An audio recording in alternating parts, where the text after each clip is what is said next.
எல்லாருக்குமே தசாபுத்திகள் சப்போர்ட் பண்ணா தான் வாழ்க்கையில சாதனைகள் பண்ண முடியும்.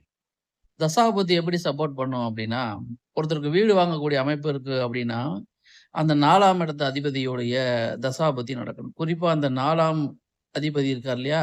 அவர் நில ராசிகள்ல இருந்தாருன்னா, கண்டிப்பா 4ஆம் பாவம் நில ராசிகளில் இருந்து ஒரு கிரகம் தசாபுத்தி நடத்தும் பொழுது, எந்த வகையிலும் அந்த ஜாதகருக்கு வீடு, மனை அமைந்தே தீரும் அப்படிங்கிறது இது பொதுவான தகவல்.